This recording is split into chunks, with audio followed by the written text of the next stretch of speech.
Welcome to the Superhumanized podcast. I'm your host, Ariana Summer, and today I invite you into a conversation that hums with ancient codes and sacred math.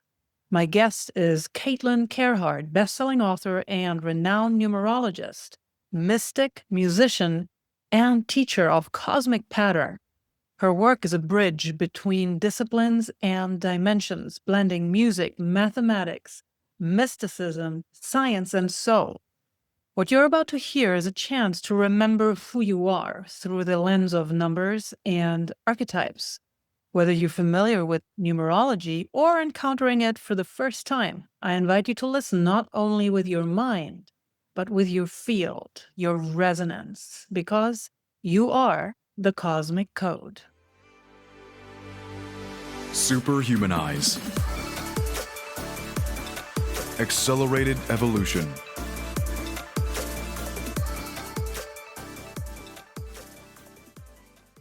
Kaitlyn, welcome to the Superhumanized podcast. Wonderful to connect with you. Guten Tag. I'm so happy to be here. I know we just discovered our shared German heritage before we hit record, which Yes. is always great. And yeah, there are certain German traits that are incredible. Others not so much so. We talked about that briefly, but it's always Our our efficiency is really that's the best part about it. Locking into the efficiency. exactly, yes, amongst other. And yeah, I had no idea when I prepared for this conversation about the diversity of your upbringing as well. So I love that. Yeah. And it makes total sense. It informs also the breadth of what you are bringing into the world. And I've always been fascinated by the intersection of structure, very German thing, structure Mhm. and spirit. Yeah. And I find great beauty in things that you also work with, like the systems like human design, gene keys, but numerology really holds a special kind of interest for me. It has kind of like some kind of a crystalline precision. It feels very ancient and at the same time also very intimate. And so, Caitlin, I'd love to know for someone who's completely new to numerology, Mhm. how would you describe what it really is beneath the surface level definitions? Mm. So, the easiest way I can explain numerology is that it's an ancient branch of esoteric wisdom that's similar to astrology, but instead of using the stars and the cosmos to tell us like a little bit about who we are and the energy that's available to us at any given time, numerology is using the power of numbers. And it's just as ancient as astrology. Like numerology has existed for as long as numbers have existed. It's just not as mainstream. And I actually think the barrier to why it's not mainstream is because you do have to do a little bit of math, just a little bit though. And it's very elementary, adding up your birthday. It's super, super easy. But I think, you know, it's so easy to know, like, oh, I'm born September 11th. I'm a Virgo, right? Whereas with numerology, we got to do a little bit of math. But yeah, I mean, it's literally the codes to the matrix that we live in. Yes, and your book also alludes to the code. I love the title. Yeah. You are Cosmic Code. That Yeah. really struck a chord in me. The title alone feels like a frequency key, and it implies that Mm, we're not waiting to become something we already are encoded with a yeah. secret. And that really resonated with me. And what was for you, Caitlin, the moment in your own journey when you first realized that numerology wasn't just a curiosity, but your path? Oh my God. Well, it was completely an accident. So, and every time I talk about it, it always sounds to me like I'm making it up, but this is actually how it happened. It came to me in a dream one night. I just had this really weird dream, like one of those dreams that feels like you were actually there. And I kept hearing spiritual numbers, spiritual numbers. And I'm like, I woke up at like 3 a.m. and there was this like nudge to like get on my phone and be like, what spiritual numbers? What is this? And on like page 14 of Google, I found a numerologist. I found what was called, numerology, which wasn't, I mean, it's gotten more mainstream, but even like back in like, I think this was 2017, 2018, like it wasn't really popular. And I found this numerologist and had a reading with her, and it blew my mind. I was like, oh my God, I became very obsessed with numerology. And, I have an upbringing of being a musician, and Mhm. numerology is very similar to music, right? It's patterns, understanding and recognizing patterns and measuring frequencies. Um, and I never considered it like my path or my career until one day someone asked if they could have a reading with me and like pay me for it. And like I had been like going around asking all my friends, like, what are your numbers? Like, oh my God, you're a life path one, you're this, you're that, you're in this personal year cycle just for fun. It never occurred to me that somebody would pay me for a reading. Like that wasn't like a goal of mine. And I gave this woman a reading and she recommended so many of her friends. And then all of a sudden, I had this word of mouth business. And through this word of mouth business, Penguin Random House found me and offered me a book deal, which I thought this is going to go nowhere. Nobody knows what numerology is. Who cares? Right. And it blew up. And I was on This Morning in the UK and like in the Sunday Times and the Daily Mail. And my book was in Urban Outfitters. And all of a sudden I'm like, oh, this is what I'm doing now. So it was That's completely not planned. And I think even when I was in the process, I was like, this is my path now? Because it wasn't a path that like I consciously chose. You know what I'm saying? Like it wasn't like, I'm going to be a numerologist. I just followed what was lighting me up. And here I awesome. am. Beautiful. And from what I understand, many mystics speak of initiatory crisis. And in your case, if I'm informed correctly, you had a breakup, a moment of homelessness that Oh, also yeah. catalyzed your deeper work. And Yeah. I think I really believe that these sacred breakdowns often precede our most aligned emergence. And I'd like to Yeah. learn more about you. How did that period reshape you? And Mm. did numerology become kind of a lifeline in that time?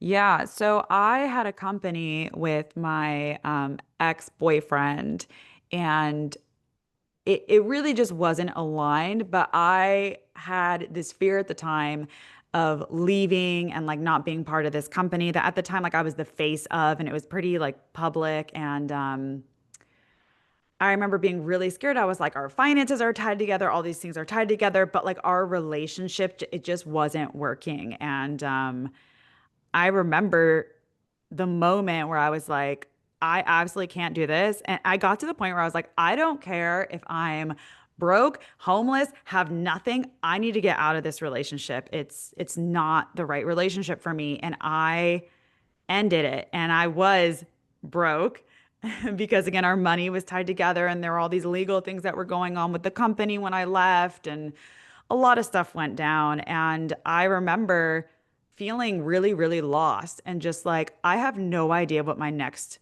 move is. I don't even know where I'm going to live. I don't know how I'm going to earn an income. And I really took a leap of faith. And literally, I remember the moment I was sitting in my flat in downtown LA and I made the decision to leave. And I literally said to God, I was like, I don't care. Like, I don't care what happens anymore. I need to be out of this situation. And right then, my childhood best friend sent me a message and she's like, hey, like, my roommate's moving out. I have a room. I know what you're going through. If you want, come here. Like, I'm not going to charge you rent. Like, but I was like, oh my God. Like, literally, like, right when I said that out loud to God. And so, um, I basically spent like a year in this really weird transitory phase of my life where a lot of my friends just like kept taking me in and it would be so weird. Like I remember I was in New York at one point and I was like, I have nowhere to stay tonight. What am I going to do? And I was like crying on the street. And right then I got a text from my friend. He's like, hey, what are you doing tonight? I was like, can I crash at yours? He's like, yeah. I was like, oh my God, thank you. And throughout that time, because I was so lost and I really didn't know like what my next moves were or what I was going to do, I decided to really lean into numerology. I was like, okay, I know my life path is a one. I know my life destiny is a one. I know the personal year cycle I'm in. Let me just follow this religiously, like to a T. Like those are the three numbers I really leaned on. And within a year of me like leaving the relationship, literally being broken, homeless, like just bopping around like like a plastic bag in the wind, that's when my business really started taking off. Like again, totally word of mouth. I didn't have social media or anything. And then by the end of that year, Penguin found me and offered me a book deal. And it's like I literally went from zero nothing to like this really unexpected success. And it really was because I followed these three numbers. And to be honest, like I didn't even know, like, is this just me? Like, am I like, what's going on? And then when my book came out, I heard from so many people who read it that were like, oh my God, this resonates so much. And then I started seeing them implement the same, things I was implementing, and it just works. I love it. I really do. These, again, it's just when we align with our deepest truth, things just happen. Yeah. Timelines collapse, and it seems like magic, but it's actually not. It's coherence. It's what Yeah. happens when you're truly aligned. We have to get out of our own way. I think that's Yeah. the biggest thing too. It's like even like when I pray, I'm always like, God, I clearly don't know what I'm doing. Jesus, take the wheel.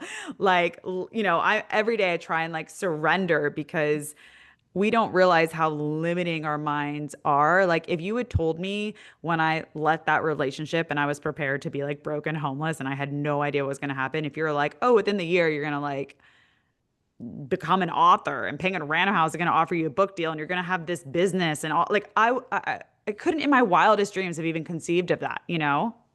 Yes, and there is something I like what you just said about surrender, because when we surrender, we are not narrowing our mind. Now, I'm a big believer in goal and goal setting. However, I also believe you need to leave room, Yes. because when we focus on something, and it could be positive or negative, not so pleasant, we activate our reticular activation system, and it Hmm. hones in on that. So that can be amazing. Let's say you have a very clear-cut business goal that you want to achieve in that year, and yes, hone in.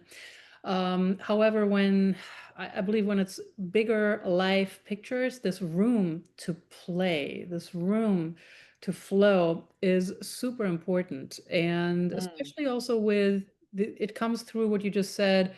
You didn't really know what was going to happen, yet you didn't collapse into Yeah. the negativity. Because same thing, when we focus on my life is going to be absolutely miserable. There's nothing there for me. Every day is going to be worse. Then guess what? Your reticular activation system, we're talking neuroscience here, not even, attracting things, but your brain is going to focus on exactly the message you gave it. So Hmm. I I mean, love that we're story. we're programming our reality every day. And like, yeah, when you have that negative mindset, like I always try and approach things with curiosity. Mhm. Like this could be good, could be get bad. Like this, anything could happen, right? Like when you come from that place of curiosity and childlike wonder, it's incredible what can unfold. But I also think even when you're focusing on like what your goals are, sometimes you don't realize your goals are limiting. You know what I Mhm. mean? Like you're like your biggest dream might be like this much of what the creator wants to give you, and you're not even realizing you're limiting yourself. Like if I had tried to like dream of my dream career at that point, I probably would have been like, oh, I don't know. Like I really was so lost. I don't know what I would have said. I probably would have been like, oh, I'll go back to, I was making music. I'm a musician, but I think I couldn't have ever fathomed that I would be like bringing numerology more to the mainstream in that way, right? I would have been like, oh, maybe I do readings for people. Cool. And you know what? It makes total sense. You alluded to it before, because I think you've said that music is math and numerology is math. Yeah. And as someone who deeply values both science and spirituality, this really resonates with me, Caitlin. Can you Hmm. speak more about how music and numerology maybe mirror one another, and Oh, how they yeah. both can serve as tools for healing, for growth, for transmutation? So I always say that music and numerology are the same thing. They're both avenues of healing. The only difference is with music, it's instant. Like you're sad, you're having a bad day, you put on your favorite song, immediately everything shifts. You're smiling, you're happy, you're thinking about, when you maybe went out dancing with your girlfriends and you heard this song and like you're in a totally different space, right? Where numerology, the healing is very deep and profound, obviously, same as music, but it takes a little bit, right? You got to work with your numbers. You got to kind of do a little bit of math. You got to sit with them. You got to think through it. Where when you hear music, the vibration hits you instantly. And I also think that the other major commonality is that music is a universal language, as is math. Like, no matter what culture you're in, we're using the same mathematic system. Like, it's very black and white with math. And with music, it's also one of these um, healing modalities that brings people together. Like, I've been in foreign countries where I don't speak the language and I'm out and a song comes on. It'll be crazy. It'll be like an American song is playing and I'm in, I've been in a club in Berlin, and even the people who are unable to speak English, they're singing every word. Everyone's celebrating, everyone's excited. And that's the power of music. It brings people together. And I think math is really pattern recognition, and it's what the fabric of our universe is based on: frequency and math and energy, which again, that's music as well. Yes, for sure. And I often feel like I'm tuning my life like an instrument. And sometimes it's in harmony, sometimes it's more dissonant. Yeah. And you talk about cycles, annual, monthly, and beyond, and that Mhm. feels like a roadmap of resonance. Can you Mhm. explain how specifically I'm fascinated with these 9 year and the Oh, yeah. monthly cycles? How do they work, and how could people in our audience begin to work with them on their own?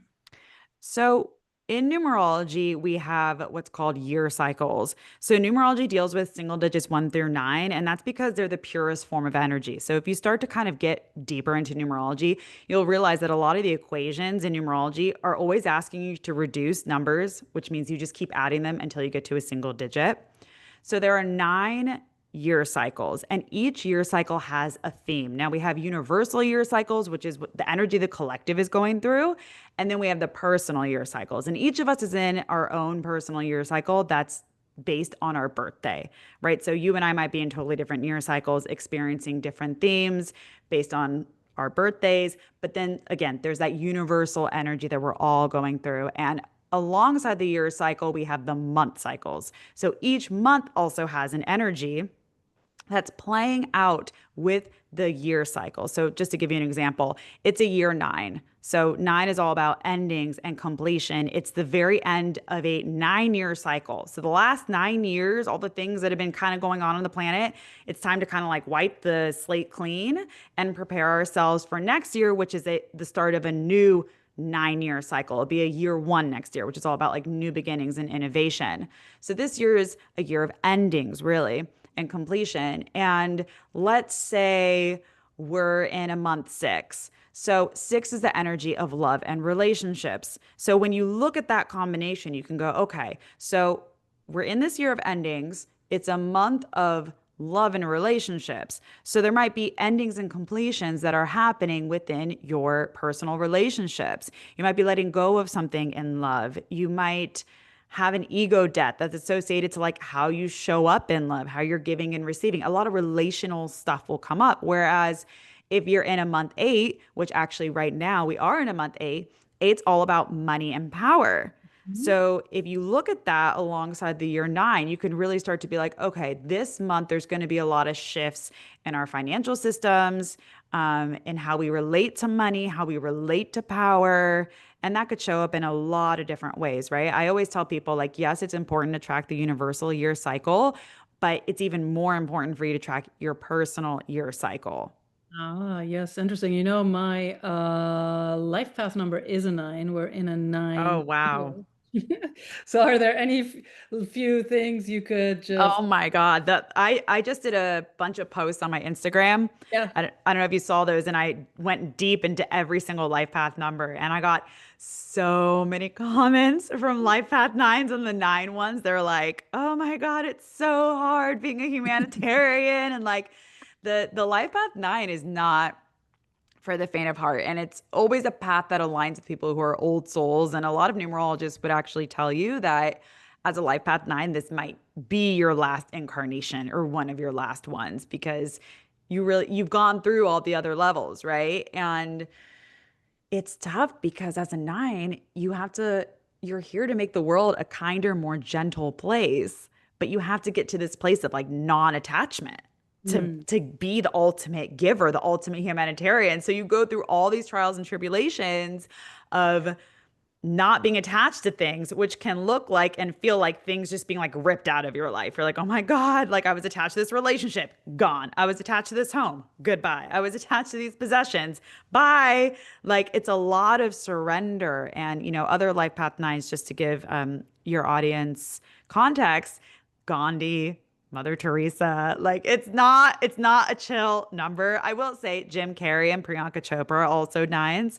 Um, but this actually really aligns with what you were telling me before we started recording, that you just grew up everywhere. You just moved so many times. So that probably really forced you to have to learn what it was to not be so attached to like people and places because you were always moving and it was really not in your control. I've never thought about that. Thank you for pointing that out. Yeah. Yeah. Total non-attachment. Fascinating. Oh, yeah. Anyways, thank you for that, Caitlin. And what I love about your practice is it's multidimensional. You integrate, I brought it up before, human design, Mhm. gene keys, destiny cards, Yeah. astrology, and even something I'm not familiar with, galactic Maya. Yeah, the Galactic Maya, yeah. Yeah. Tell That's me no about it. joke.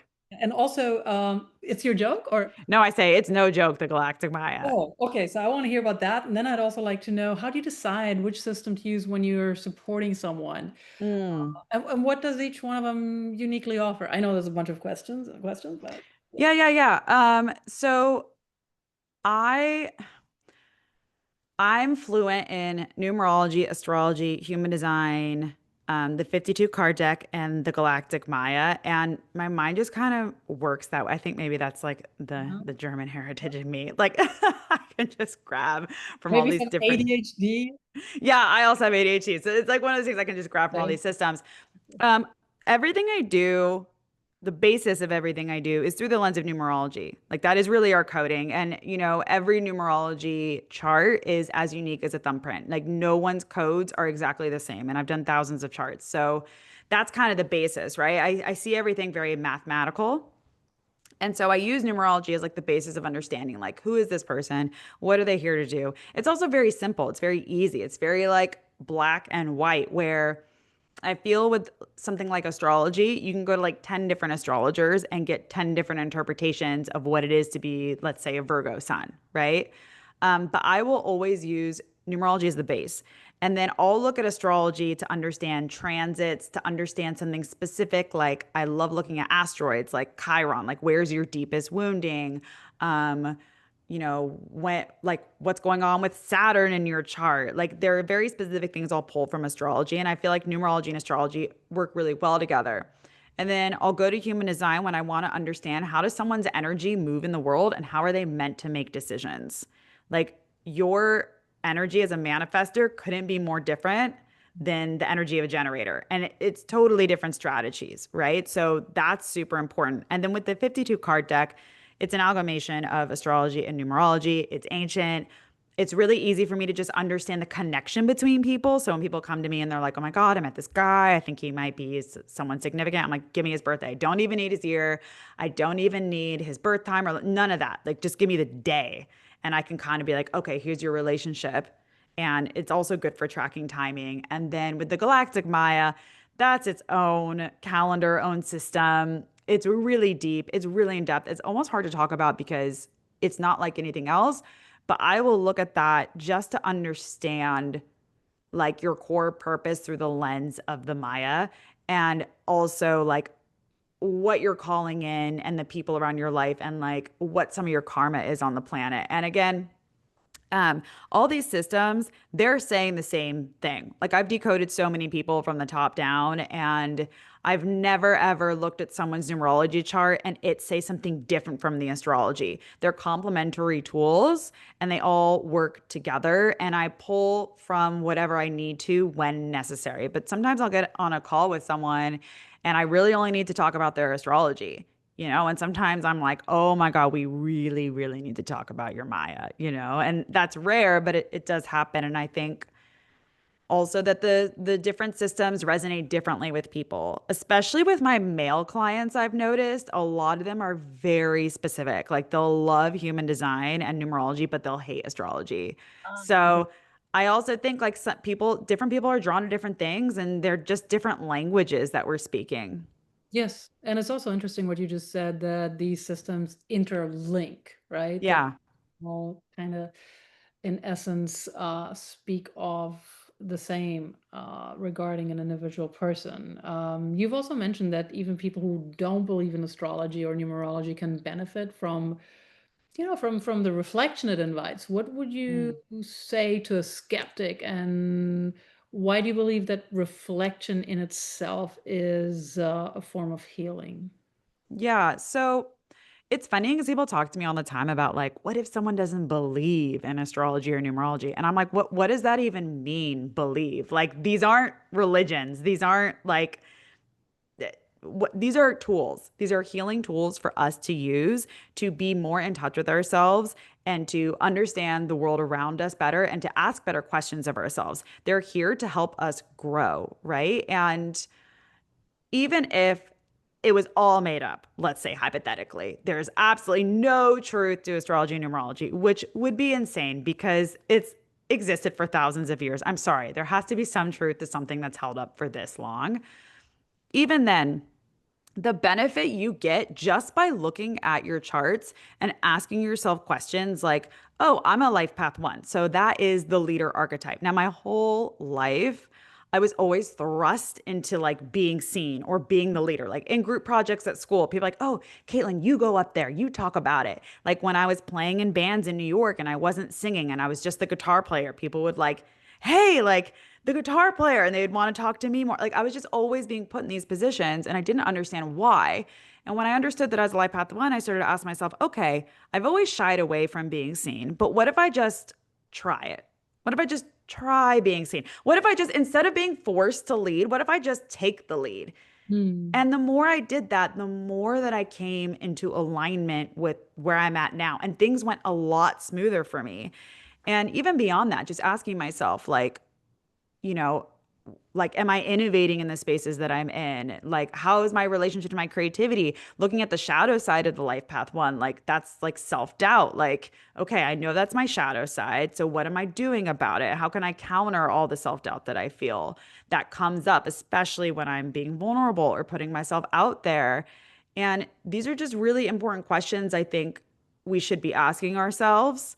And it gives us kind of like a roadmap to do it. Again, whether or not you quote unquote believe in it, it's really just a tool for us to elevate and to heal. Yes, and Caitlin, I'd like to circle a little deeper into what you just shared. I've often also felt the pressure of being a leader, even when I didn't feel comfortable or even Yeah. natural. And hearing what you shared about embracing your life path, your leadership archetype is it's really great. Yeah. Care also from that vulnerability. And Mm, curious, how did you work with that discomfort? You said, you were also looking at acknowledging that these, this, for example, is your shadow popping up. And so how else would you deal with the discomfort? And also, what would you say to someone who is resisting the truth of who they are? mm. It's so easy to resist the truth of who we are. And I also think a lot of people just genuinely don't know where to begin. And that's why I love these tools, right? It's like if you're like, who am I? What's my purpose? What Mm. questions should I be asking myself? What career should I have? How am I in relationships? It's pretty easy to just look into numerology and be like, oh, I'm a life path one. Okay, maybe I'll start doing this. But I think when I was like at my lowest and I really didn't know how to overcome some of my like shadow, like again, that self doubt, not wanting to be seen, that like this kind of sounds silly, but it really did work. I looked at other life path ones and I was like, okay, they have similar codes to me, we're not that different. Like, and I also don't like idolize celebrities or like anything like that. I know some people do, but I've worked with enough of them to know like they have the exact same problems everyone else does. Like I literally had a reading with an Academy Award winner and the whole time we were just dealing with his like extreme self-doubt and criticism and I'm like everyone on the planet thinks you're just like so confident. But again, we all are living the human experience. And what I would do is, again, I would look at who else is a life path one. Okay, Gwyneth Paltrow is a life path one. Mhm. Miley Cyrus is a life path one. Steve Jobs is a life path one. And I started to like watch interviews with them and I started to read about them and I started to be like, these are my expanders. Like if Mm. if they can do that, like if Gwyneth Paltrow can like start this movement and like found Goop when she was an actress, if Miley Cyrus, I mean she's so talented, but like if she can go for it, then why is that so different from me? And so I started kind of like looking at other people and also people in my personal life too who had the same numbers as me, or again, same like core, similar numbers as I do. So I could like, oh, okay, my friend over here, she's a life path one and like she's killing it. Okay, like I can do it. And it gave me this like false confidence to start going for it.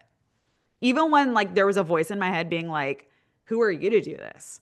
Like, who cares what you have to say? Like, there are other people who, like, that negative ego opponent voice that tells you these things. And eventually, you just have to be like, get in the back seat. I'm driving. Like, you can come because you're not going to go anywhere, but like, I'm the one who's driving this car.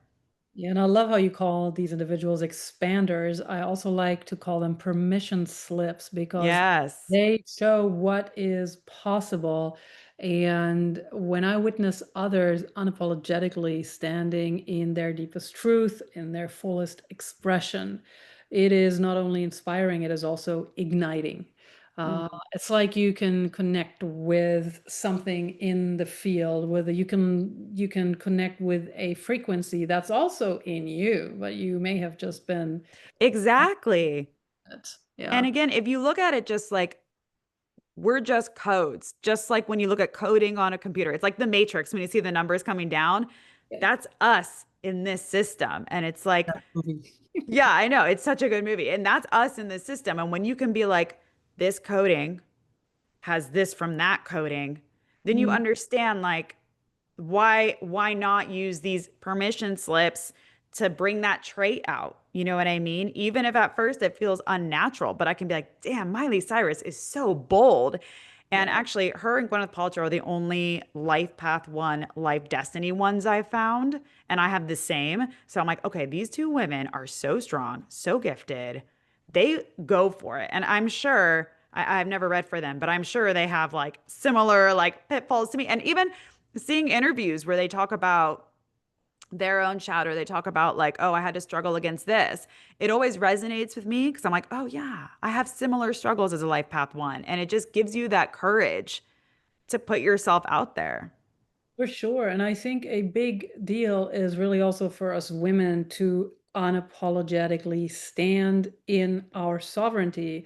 And Mm, that means not only to align with and express our strengths, but also to acknowledge our shadows, to just be hmm. unapologetic, because culturally, so often, even in our particular Western culture, little girls, women are still raised to be apologetic, to take responsibility for Yeah. how others may react to them, how others may feel, and instead of just fundamentally tuning into who you are, what your needs, what your desires, what your boundaries are, and what you are here to express, what your purpose is. So I love that, Hmm. especially to see women who are unapologetic about who they are. And that, of course, doesn't mean, hey, I'm just being an unapologetic asshole and I'm spitting in your food and kicking you in your. No, that's not what we mean here.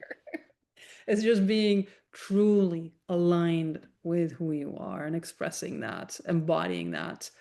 Um, Hmm. I love, so many people feel lost right now. They're disconnected from intuition. They're stuck in patterns they can't see. And I really believe that something like numerology can help people break through these often invisible barriers that they sometimes don't even know they've inherited or that have just been put upon them, especially when they were very young.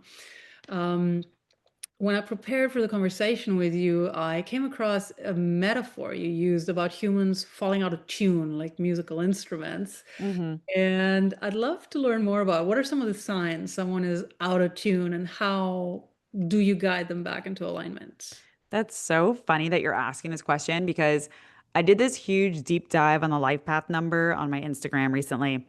And then I did a Q&A, and so many of the questions in the Q&A were like, I want advice for this life path number. I want advice for this life path number. And so I was like, how about I just do a post where I'm just giving advice to each life path number? And then while I was doing that, I had this like nudge to make a post of how do you know you're in alignment versus out of alignment by each life path number. And I was writing that literally this morning before we had this call, but I've actually never had anybody ask me that question.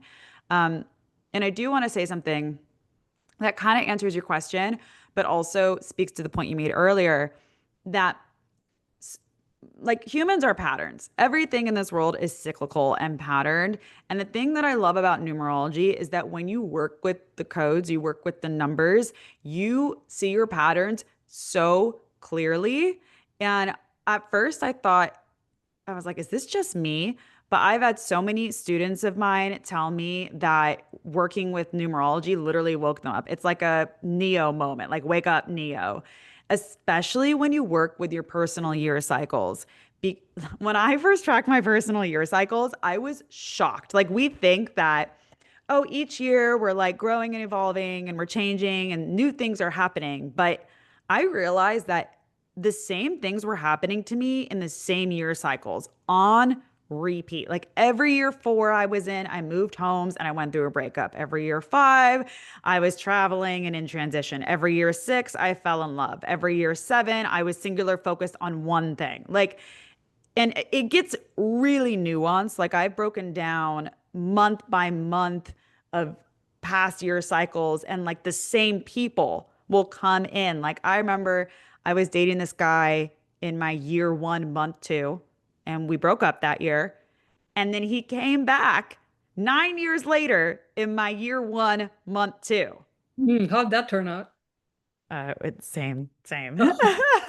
He came back and I was like, no. And we actually we were I was kind of entertaining it. We were seeing each other and then the same thing happened. And I'm like, oh my God. Like when you bring awareness to your own patterns, that's how you hack the system. And that's how I went from basically being this like broke homeless person to this best-selling author. I followed my year cycles religiously. I tracked everything religiously. And I've taken so many people through this. And I think that is a really, really quick and easy way for you to know if you're in or out of alignment. Because again, you'll be experiencing the similar hardships, but you get to choose differently. And that switches your matrix, right? You're like, you elevate to the next level. I also think another great way to know is by looking at your life path number. And each life path number has like, I guess like a theme. It's like an archetype, right? And just asking yourself like, am I following that? So I gave you the example earlier that I am the one, which is leader, innovator, creative pioneer. And when I first found that out, like it made sense. Like people always looked at me as like a leader and I have big energy and, you know, I'm a manifestor in human design, but I wasn't putting myself out there. Like I was scared, right? And that's the shadow of the one. Like we don't just come here fully embodying our life path number. It's a journey for us to step into. And so looking at that, like if you're a life path five, five is all about freedom and adaptability. And if you're sitting there and you're in the same 9 to 5 job that's not lighting you up and you're really rigid and everything is regimented in your life and you're not flexible, you're not living in alignment to your life path. And so I think these are really, really easy ways to just quickly determine where you're at. So you don't have to just like sit with me while I like decode you. I'm like, here's everything. You know what I mean? Yeah. So that I would say start there. Yeah, and I know, this brings me back to where before we talked about how these systems are interlinked. And if I look at, so my life path is 9, you spoke about that, to make the world basically a better place, humanitarian, Yeah. I think. And then I'm in human design, a splenic projector. Oh, Lord. And then, Oh, my God. and then my Woo. astrology is I'm a Pisces. So splenic projector, all about Oh my, intuition. wait, And what day of Pisces? 9th of March. Oh my God, my assistant's the 9th of March. Oh, yes. Remember, we were just talking about her. Yeah. Shout out, Caro, if you're Oh, listening. and you know what's really Guten funny? Tag. Yeah. You can share there. And what's really funny, I co-founded a women's community here in LA about 2 years ago. We meet about a couple times in a month, and two of the inner circle women, they're born March 9th, and well, so some of Wow. my best friends. And then one of them recently moved to Brazil. She took the concept of women's circle out there and found she connected with a women's circle, small women's circle there. Two of the women there turned out to be March 9th. So another, Whoa. I don't know, anyways, just funny. That's wild. You know, in the 52 card deck system, each there's a reason why we attract each birthday into our lives. And it's said that when you attract the same birthday, it's to mirror you. It's a relationship of you learning self-love. Oh, I and I know, love isn't that my parents sweet? so much. Yeah, it's so sweet. Oh, that is very sweet. I love that. Oh, and Yeah. something else, Caitlin, that I really love about your story, the fact that the publisher courted you after, yeah, after seeing your online readings. It shows what happens Well, when we they didn't even align. see it. It like literally spread like wildfire. I was in the closet about being a numerologist. I was so petrified to step out as a numerologist that the night before my book came out, I had an actual mental emotional breakdown. I was panicking, like hyperventilating. I was like, I don't want this book to come out. I don't want this book to come out. Like I was so scared of how I was going to be seen because at the core of my work is a desire to help people. That's all. Like this helped me. And I'm like, I know it helps others and I want to share it. That's the whole thing. But online, there's a lot of crazy woo woo people out there that are just super ungrounded. And they're like, oh, you're a Virgo sun. You're only ever going to be this. And this full moon's going to change everything for you. And oh, you're a life path this. And it's very like not helpful, you know? And I was worried I would be lumped into that. And still sometimes people like when I'm out and they meet me, they sometimes will assume I'm one of those like intense astro girlies. And I'm always like, look, these are tools and they're here to help us and empower us. And the moment that it's not empowering you, set it down and do not use it. Like when people come to me and they're like, oh my God, my Saturn return is happening. What do I do? I'm just like, calm down. It's okay. Like, just ask yourself the reflective questions, move through the energy, you know what's going on. It's all going to be good, right? But I really was so scared. And I had a generic email, okay? People didn't even know my name. It was just my email will get shared to people and they would book a reading with me. And through that, one of the people who I'd given a reading to somehow knew one of the people at Penguin Random House. And they're like, hey, we're looking for a millennial numerologist because all the numerology books had been written by, I mean, they literally were written in like the 1920s by men. Mm. And I was like, okay, I'll write your book. But I didn't have, like, I was not talking about numerology anywhere. And the only reason I even did start talking about it is because I was on TV and my book came out. I was like, well, I guess I have to now. But I was petrified, petrified. And I love what you shared about how you were going through this near nervous breakdown Yeah. when the book launched. And I'd love to know how's it been like for you to balance your mystical work also with the demands and oftentimes also pressure of a public and online presence. I think it's been a really odd thing to balance, if I'm being honest. Like, the weird thing about social media is that you become known for just one thing. And I Right. think that's been a really odd thing. As much as I love numerology and as much as like that is the business I've created, that is definitely part of my work and my dharma on the planet. It's been this weird thing of like not wanting to be just in this box and wanting to like expand beyond that and share more. And so that's something I've really been thinking about the last 2 years. I was in my year one last year, and I'm in my year two of just like sharing more about myself and my personal life as well, but not in like I'll never be very public. I think my like German heritage is like, no, some things are meant to be private. But yeah, what I find is like it is a weird balance. And it's weird. I don't know if you get this. It's like when you're out and people are like, "Oh my God, let me get your Instagram." And then a lot of times people ask me that and I don't mention what I do. And then all of a sudden they're like, "Whoa, you do this and that." And all of a sudden it's like the questions come in and suddenly they're looking at you differently. And I think that's like a very, very odd thing to experience. Mhm.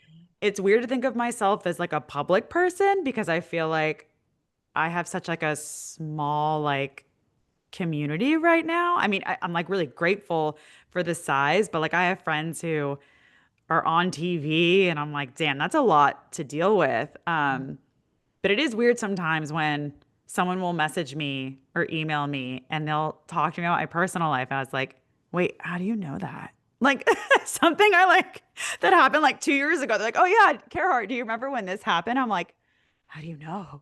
Like I have a moment, like, oh yeah, I was probably on a podcast talking about that. So Right.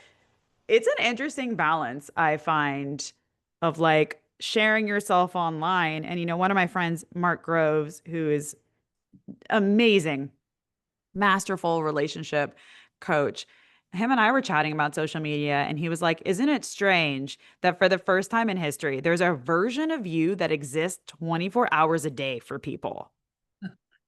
And you know what? It's going to get even more strange because already now there are companies that offer to make an AI avatar of you. So this is a avatar in video, and it will look exactly like you. You can download all of your knowledge. I recently attended a Oh Mind my Valley God. Summit where Vishen Lakhiani, the founder of Mind Valley, actually demonstrated that. So they fed this avatar of his, not just the visual information, but they fed this avatar all of his books, all of any interviews that were conducted with him or he conducted with others, all of his courses. He fed it with personal information about him. So this avatar, they're also offering this avatar to subscribers. I think of a particular course, the AI course, but that basically they can interact. So if you have questions to Vision, and of course he can't make himself available to everyone, or you imagine you're the head of a big company and you are okay nowadays you have Wi-Fi on planes and such, but let's say you're just somewhere where you either can't or don't want to be accessible for a few hours. So as long as you feed everything about your decision making about, I mean, into this particular AI avatar, your team can basically connect with that avatar. Of course, then you, after the fact, give your yay or nay on their decisions. But Mm, it's so interesting the kind of world we are moving into at warp speed. So basically, I mean, yeah. you have your own avatar, and avatar will do numerology readings. But I really wonder what the implications of that are because there has to be some. I was talking to my brother like 2 days ago about this. We both have Teslas, and I use the full self drive. Like, Mhm. I don't drive myself. My Tesla drives me everywhere. And a lot of my friends are like shocked. And I'm like, what? Literally, I couldn't live in LA without a full self driving car. And my brother and I were talking about how when my nephew, grows up and is our age, I bet him and his friends are going to be like, oh my God, you guys used to drive your own cars? Like, Mhm. they would just let people drive cars and we'd be like, yeah. And like, people would like die in car accidents all the time. And they'd be like, are you guys crazy? People were driving themselves and dying in the car. And we'd be like, yeah, that's Mhm. what happened. Like, that's going to be like, it's so weird to think about how fast everything is moving. But I actually think that with the advancement of AI, human connection is going to be more important than ever. Community is going to be more important than ever. And I also think, um, again, like I think it's going to create more space for us to explore ourselves on a soul level. So I do think as there is this AI consciousness rising, I do think spirituality is also rising to kind of counterbalance that. That's been what I've been witnessing. Agreed. And there's so many fascinating questions that come up. Of course, you have individuals like Jeffrey Hinton, the so-called godfather of AI, and others who basically say, we don't know what the F is going on. Yeah. And it also poses interesting questions. We, to this day, there's no consensus in science. Not that they would have the last say over it, anyways, but there's no consensus about what consciousness actually is, what awareness actually is. And if you look at a lot of indigenous cultures who have forever said, consciousness is everywhere. The stone is our kin, the river is our kin, the star Yeah. is our kin, the hawk is our kin. And who are we to say that consciousness will only arise via biological substrates and maybe not via something else? Anyway, Mm. whole other. Well, you know what? Actually, I heard such an interesting thing said to me the other day that kind of like blew my mind.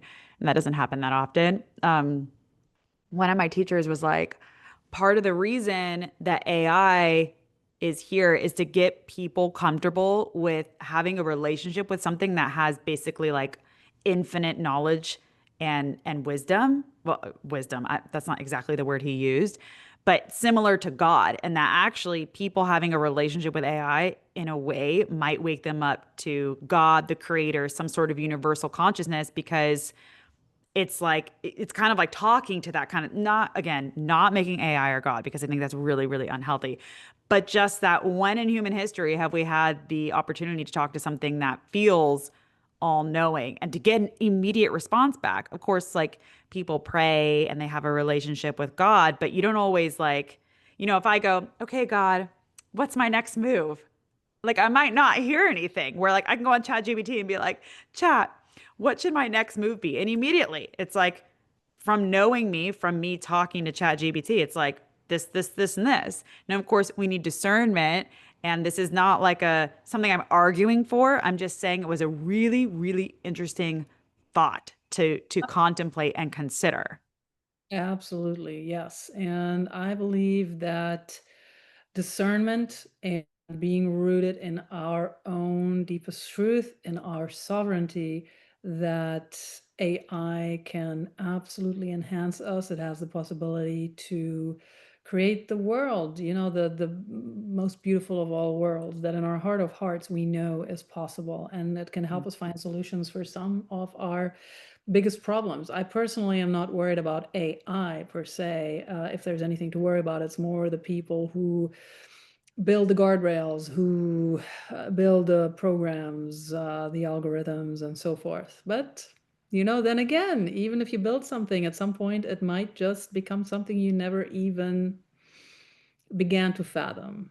Yeah, I don't even know what timeline we're on right now. I'm just every day I'm holding the vision that it's funny because a lot of people like my parents, for example, I feel like that generation, they're just like so worried. And I'm Yeah. like, I'm holding like every day I envision like heaven on earth. I'm like, okay, I'm putting my energy out there to creating a world where every single person thrives, everyone has their basic needs met. Like, again, heaven on, that's what I'm putting my energy into. And I could see why people are scared, and that like in, the like you said, like people who are programming some of these algorithms, like you could use that for not great things. But every day I'm just like envisioning that it's just this beautiful tool that helps us. And some people might listen to this and be like, well, that's delusional. But you know what? I'd rather try and put my energy towards the good and towards, this delusional heaven on earth than to catastrophize. And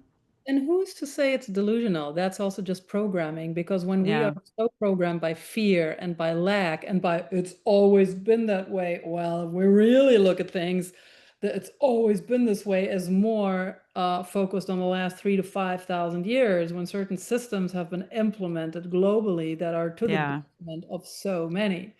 Anyhow, these are yeah. bigger discussions Well, than I mean, we I think people don't realize just how powerful they are, and that we're actually creating the reality that we're existing in. And that if enough of us are all focused on one vision, the vision has to exist. I mean, that's just like, that's universal law. That's like quantum physics right here. It's like, okay, we're all envisioning this.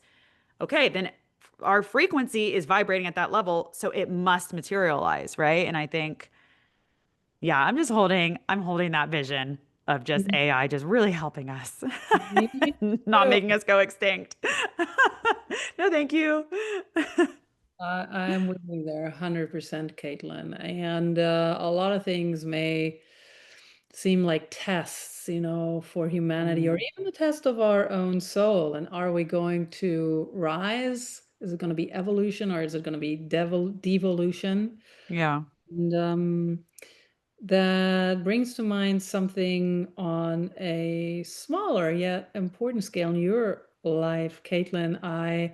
I read that you were offered a record deal, but only Mhm. if you dropped your numerology work. And that Yeah. kind of, when I became aware of that, that felt like a test of soul sovereignty to me. And Yeah. I'd like to know what guided you in that moment and how did. That that was such a weird time in my life. And I had some serious health issues the last 2 years. So I put music on hold, even though technically I'm still signed, but I've been like recalibrating. But um, I really was just a musician for the longest time. That's all anyone knows me for. Actually, like one of my really good friends who's known me for like at least a decade the other day, she was like, "You're a musician. Like, what are you doing?" And that was a lot of the feedback I got from people when I started stepping out as a numerologist and a mystic was, "You're such a talented musician. Like, what are you giving up on music? Like, you should be doing this." And then a lot of my spiritual friends are like, why are you bothering with music? You're clearly meant to be doing numerology. And it's always been this very odd thing because I don't really see the difference. They're just different ways of expressing different things like we talked about. But I remember I was meeting with this big management company and they were interested in signing me and talking to some like different labels. And I remember they're like, look, we can't market you when you're talking about all this numerology shit. So you need to just get rid of it and like you need to um just do the music. And I was just a musician for a long time and financially it was very up and down. Like musicians are it's criminal what they're paid. I know people who have hits on the radio who are struggling to pay their bills. I mean, I know people who have 40 million plays on a song on Spotify and they've been paid like $2,000 for that. And it's so fucked up and it's really wrong. And there really needs to be revolution in that industry. And I'm not saying you can't make really good money in music. Of course you can, but it was just very up and down. And so I remember sitting there and I was like, okay, you want me to blow up my numerology career and just totally delete it. I was like, if I do that, if I just completely stop talking about it, delete all the posts, like never talk about it again publicly, and I'm just a musician, are you going to be able to guarantee that you can pay me this salary? And I told them what I had made that month.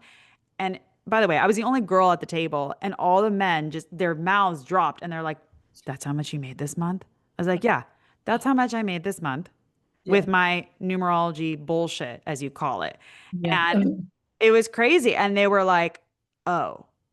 And I'm like, yeah, you want me to starve for my art, which by the way, like I did that.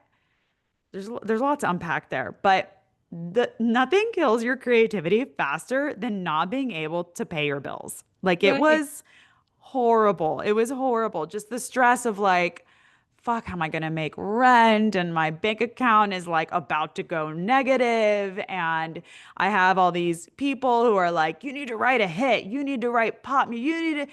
And then all the pressure that was influencing my music. And then it wasn't coming out like I wanted. Like that was something I was like so not interested in.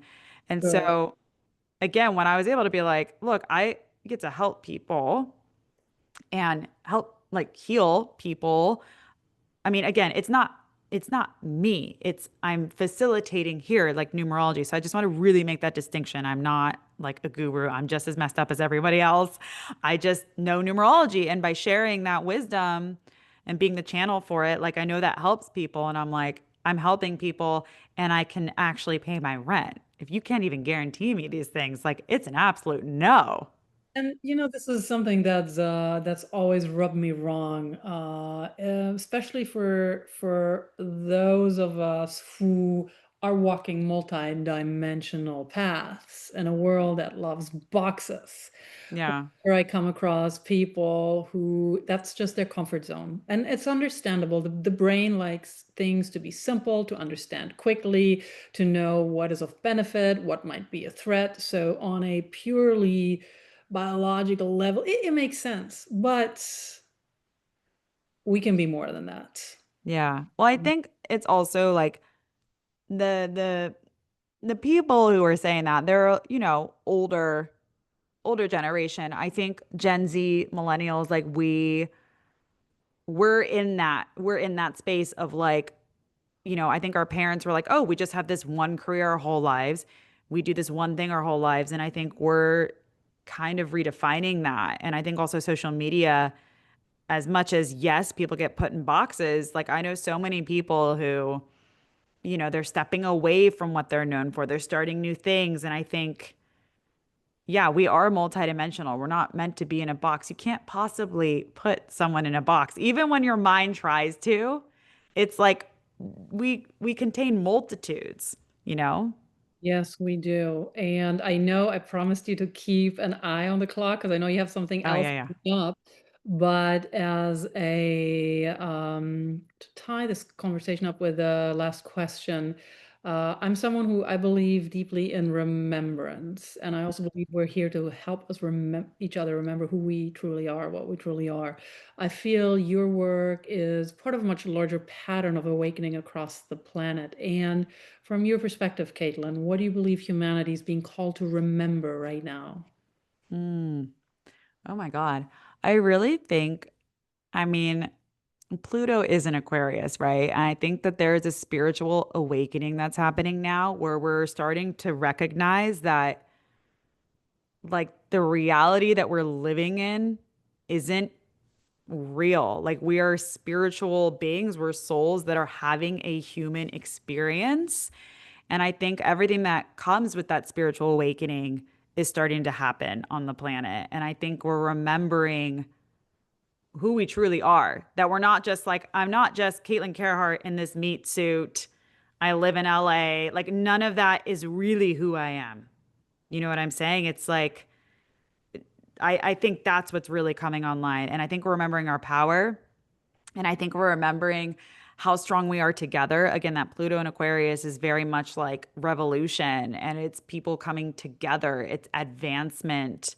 Um, and I think that's what's happening. As much as the world looks like it's imploding and people are more at odds than ever, I actually think that sometimes the greatest light happens when um, the darkest parts are purged, and it's like seeing these and witnessing these things are waking people up in new, profound ways. So I think we're waking up to the fact that we're spiritual beings. We're meant to be in community, that we need each other, that the way that our planet has been designed and the systems we've been part of are not benefiting us. Like there should not be one person on the planet who is starving to death or can't support themselves. Like it just doesn't make sense the way the earth is, or even just this whole idea, especially in the West, of just like, you just go to school, then you get a job, work, work, work, work, work, then you die. There's like no enjoyment of life. Like that is not what we came here to do. And I think like people are really starting to rebel against some of these systems um, that have, again, there's been too much inequality. Mhm. Yeah, I could not agree more, Caitlin. And for people who would like to connect with you, where can they find you? I'm most active on Instagram, so you can find me under my last name, which is Kaerhart, so Kaerhart. And then, KaitlynKaerhart.com, and I have a little like weekly forecast I do on my YouTube channel. I'm really active in my newsletter. I send out every Monday. Yeah, I think Wonderful. that's I'll make it. sure we have all of this in the show notes. And as a closing reflection for this conversation with Caitlin, I invite you, dear listener, to take a breath. Let yourself consider, what if you're not broken, but coded? And what if every discomfort, every detour, every delay has actually been part of a divine equation? And what if the numbers whisper not only who you are, but who you are becoming? And when you doubt or forget or feel out of tune, just remember you're like music. You're made to be played back into harmony. You are a song the universe loves to hear. You're not Mm. here to decode the world. You are the code. You are the key. You are the chord. Until next time, keep tuning to your truth. Caitlin, thank you so much for joining us Oh, that today. was so nice. I was like, yeah. It's like I should include that in my book, my next book. Oh, I've written forewords for books, so Oh, wow. Well, now I see why. I'm like, damn, girl. Okay, get it. wonderful to be with you, Caitlin. Thank you so much. Seriously, this has been so nice. And, I've done a lot of interviews and your questions were so thoughtful. Thank you. And I could tell that you really researched. Yes. I really appreciate that. Thank you. This has been really nice. Superhumanize. Accelerated evolution.